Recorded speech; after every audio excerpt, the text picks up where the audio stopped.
지난 주말 강원도 양양군 해변에서 낙뢰 사고로 한 명이 숨지고 5명이 다치는 일이 있었습니다. 낙뢰의 90%는 여름철인 6월과 8월 사이에 집중된다고 하는데요. 그렇기 때문에 올 여름철 각별한 주의가 필요해 보입니다. 특히 최근에 대기가 불안정한 날들이 많죠. 전국 곳곳에서 벼락과 돌풍을 동반한 소나기가 내리는 날도 많은데 관련해서 기상청 박중환 예보 분석관과 이야기 나눠보도록 하겠습니다. 분석관님 안녕하십니까? 예, 안녕하세요. 예. 기상청 예보분석관 박수환입니다. 예. 먼저 지난 주말에 이제 사고 소식이 들어왔습니다. 아마 놀라신 분들이 상당히 많고 안타까운 마음 많이 말씀을 해주셨는데 그날 양양의 날씨가 어땠습니까? 예, 사고가 발생한 시점인 10일 기준으로 말씀드리면 양양을 포함한 중부지방을 중심으로 대기 불안정에 의한 소낙성 강수와 함께 천둥, 번개를 동반한 우박도 예보가 되어 있었습니다. 10일 오후부터 수도권과 강원 영서를 중심으로 시간당 30mm 이상의 강한 소낙성 비와 함께 낙뢰가 발생을 했는데요. 점차 발달한 비구름대가 이제 동쪽으로 이동하면서 사고 시간인 17시경에 양양 지역을 통과하며 낙뢰가 발생해 피해가 발생한 것으로 보입니다. 이게 좀 일찍 예보가 됐던 거였나요? 아니면 좀 갑자기 발생을 했던 거였나요? 예보는 불안정에 대한 예보는 8일부터 저희가 계속해서 중부 지역을 중심으로 좀 강한 소낙성 강수와 함께 낙뢰, 우박, 돌풍을 예보를 했었는데요. 이게 워낙 산발적으로 나타나는 소나기 형태의 소낙성 강수다 보니까 예. 이런 부분들은 실시간적으로 저희가 계속해서 모니터링해서 알려드리는 형태가 됐었습니다. 그랬군요. 저는 이게 좀 용어들이 혼돈이 되는데 우리가 뭐 낙뢰라고도 하고 벼락, 번개 뭐 이렇게 표현을 다 하는데 이게 좀 다 다른 건가요?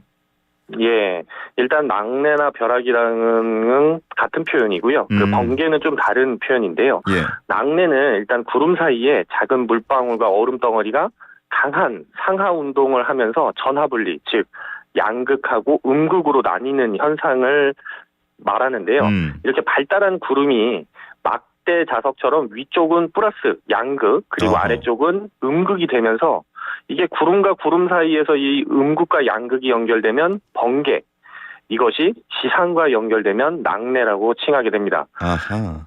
이러한 낙뢰 현상은 앞서 말씀드린 것처럼 구름이 수직으로 강하게 발달하는 경우에 발생하게 되는데 요즘처럼 지표는 따뜻하고 대기 상층에는 상대적으로 차가운 공기가 위치하는 대기가 좀 불안정한 구조에서 낙뢰가 자주 발생하게 됩니다.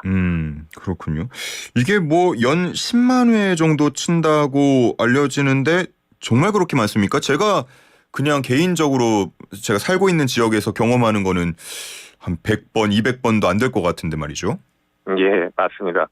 일단은 여름철에 집중된다는 말은 맞고요. 앞서 설명드렸듯이 구름이 수직으로 높게 발달해야 낙뢰가 발생 가능한데요. 예. 여름철에는 공기 중에 이제 많은 수증기를 가지게 되고 이 지상 부근의 기온도 높다 보니까 이 불안정이 강화돼서 수직으로 구름이 높게 발달하기 좋은 요건을 갖추면서 이 벼락이 여름철에 집중된다라고 보시면 되겠습니다.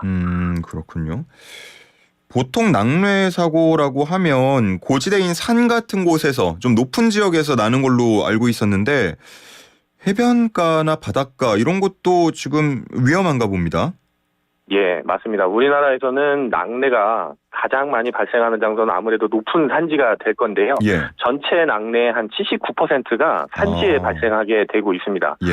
이는 낙뢰가 주변에 높은 지역에 떨어지는 그러한 특성도 있지만 우리나라 특성상 이렇게 높은 산지가 많아서 바람이 산을 타고 오르는 영향이 더해지면서 낙뢰가 발생하기 좋은 높은 구름이 잘 발달하기 때문이기도 합니다. 네네. 앞에 설명해 주신 거랑 연결이 되는 부분인데 그러면은 나머지 20% 정도가 이제 해변이나 이런 곳에서 또 가능성이 있다는 거네요. 예, 맞습니다.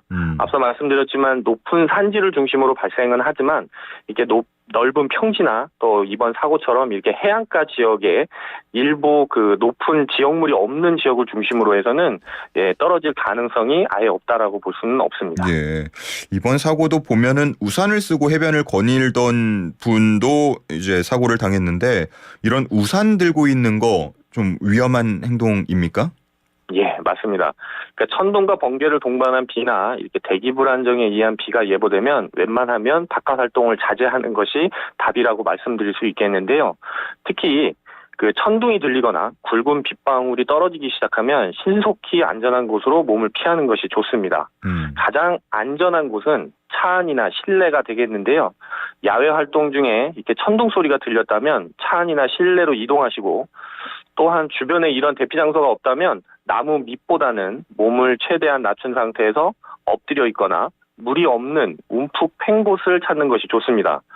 그 30-30 안전 규칙이라고 있는데요. 예. 번개가 보이고 30초 안에 천둥 소리를 들었다면 낙뢰 가능성이 있는 지역이라고 판단하시고, 앞서 말씀드린 것처럼 안전한 곳으로 대피하시거나, 또한 마지막 천둥 소리를 듣고 한 30분 정도는 좀 기다린 후에 이동해야 안전하게 낙뢰를 대비할 수 있다고 말씀드릴 수 있겠습니다.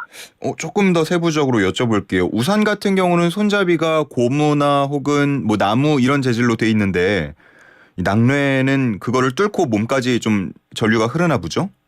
예, 맞습니다. 우리가 그 높은 건물이나 그 주변에 이러한 그 넓은 지역에 보면 피레침이라고 있습니다. 예, 이런 것들은 앞서 말씀드린 것처럼 낙뢰가 높은 지역에 먼저 그 치는 형태의 특징을 갖고 있기 때문에 앞서 말씀드린 것처럼 해안가에 이렇게 높은 지형이 없는 지역을 중심으로 해서는 뭐 골프채나 아니면 이런 우산과 같은 조금 뾰족한 모양의 이러한 물건이 낙뢰에 떨어질 가능성이 좀 높다라고 이해하시면 되겠습니다. 예. 앞서서 실내 또는 차로 대피를 하라고 말씀을 해주셨는데, 요즘에 뭐 전기차 이런 것도 많잖아요. 네네네. 혹시 전기차도 괜찮습니까? 일단은 차는 그 피레침 역할을 하고, 그리고 차 안으로 대부분의 전류는 들어오지 않고 대부분 바깥으로 나가게 됩니다. 하지만 앞서 말씀드린 것처럼 시동을 건 상태, 그러니까 전기장치가 켜져 있는 상태의 낙뢰를 맞으면 차에 이상이 생길 가능성은 있기 때문에 웬만하면 낙뢰가 있는 지역에서는 차의 시동을 끄고 그리고 안전하게 안에 있는 것을 당부드립니다. 이번에 좀 소식들 듣다 보니까 기후변화가 진행이 되면서 낙뢰가 더 많이 발생한다, 이런 얘기도 있던데 사실입니까?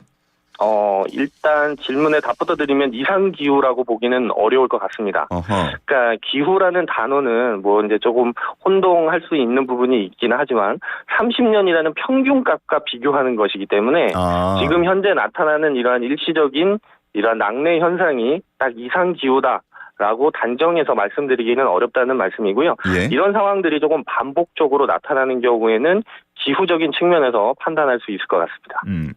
그럼 바꿔서 지구 온도가 점점 더 높아지는 거와 낙뢰가 발생하는 거와 이 연관성도 있습니까?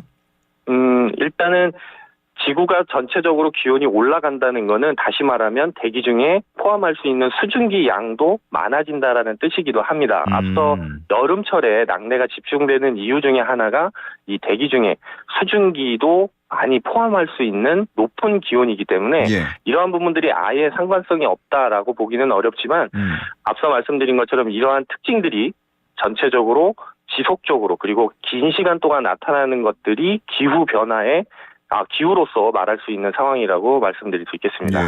뭐 요즘 우박 예전에 비해서 많이 보인다는 분들도 계시고요. 또 일각에서는 토네이도가 발생할 수 있다라는 예측까지 나오는데, 우리나라와 토네이도는 좀 어울리지 않는 단어라고 생각을 하거든요. 토네이도 발생 가능성이 있습니까?